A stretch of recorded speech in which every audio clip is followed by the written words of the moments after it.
வணக்கம்.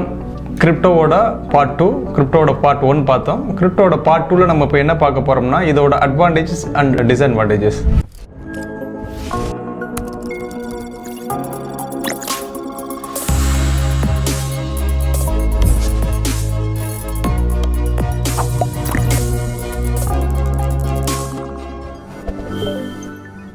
முதல் சாதகமான விஷயம் என்ன அப்படின்னு கேட்டிங்கன்னா, இது வந்து டிரான்ஸ்ஃபர் பண்ணுற டைமை வந்து ரொம்ப கம்மி பண்ணியிருக்கு.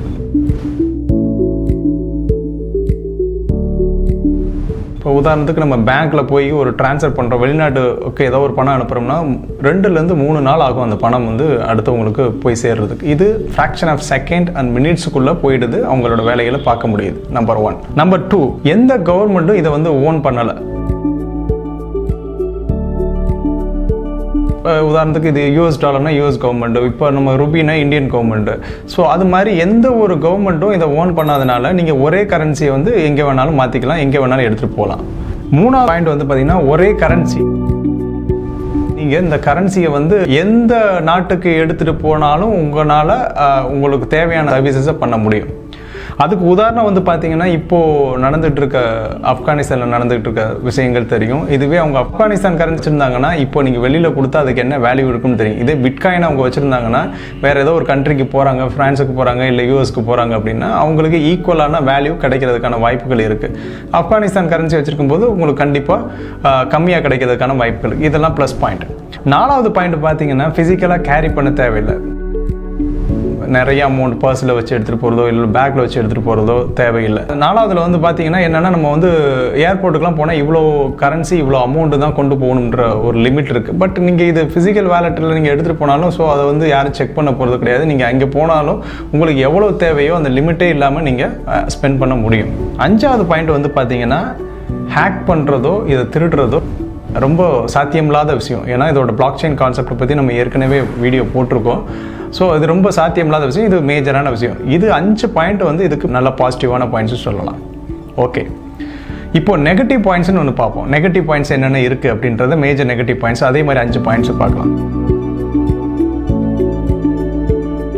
இதுக்கு வந்து பார்த்தீங்கன்னா, கிரிப்டோ கரன்சி நம்ம சொன்ன பாசிட்டிவான விஷயங்கள் தான் செகண்ட் சொல்கிறதுக்கான இப்போ நெகட்டிவ்க்கான அதே பாயிண்ட் தான். இது வந்து கவர்மெண்ட் ஓன் பண்ணாதனால தனிநபர் யார் வேணாலும் ஓனராக இருக்கிற பட்சத்தில் இது வந்து நம்ம அந்த கிரெடிபிலிட்டி வந்து பார்த்தீங்கன்னா அது ரொம்ப கேள்விக்குறியான ஒரு விஷயமா இருக்குது. மோஸ்ட் வேர்ல்டில் எல்லா கவர்மெண்ட்டும் ரெகுலேஷனுக்குள்ளே கொண்டு வரல. அதனால வந்து பார்த்தீங்கன்னா இவங்க யாருக்கு பணம் அனுப்புகிறாங்க, யாருக்கு பணம் போய் சேருதுன்றதை ட்ராக் பண்ணுறது ரொம்ப கஷ்டமான விஷயமா இருக்குது.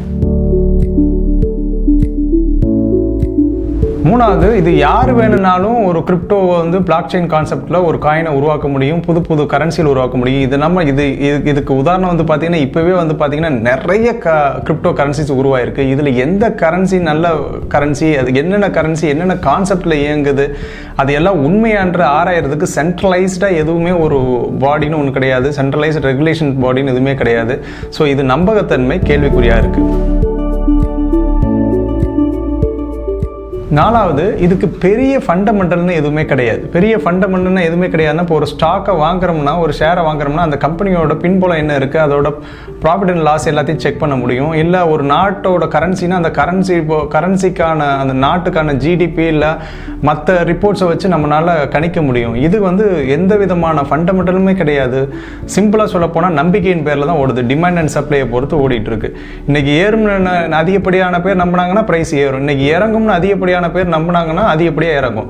இது வந்து ஒரு நல்ல ஒரு விஷயம் கிடையாது கிரிப்டோவை பொறுத்த வரைக்கும்.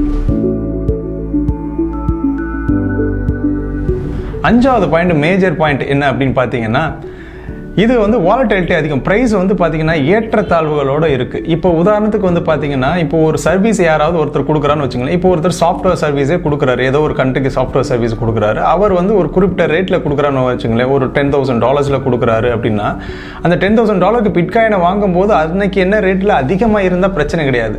வாங்கிட்டு திரும்பி வர்றதுக்குள்ள வாலட்டிலிட்டிக்கு ரொம்ப ஏற்ற இறக்கமாக இருக்கிறதுனால ரொம்ப கீழே வந்துட்டதுன்னு வச்சுங்களேன், அப்போ அவருக்கு அந்த $10,000 வர்த்துக்கான அமௌண்ட் கிடைக்க மாட்டது கேள்விக்குறி. மாதிரி. ஸோ கன்வர்ஷன்ஸில் மிகப்பெரிய கேள்விக்குறியாக இருக்குது.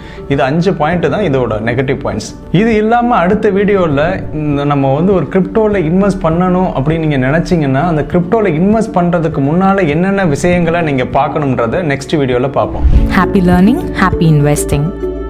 Thanks for watching this video, and to know more about stocks and commodities, subscribe our channel and stay updated.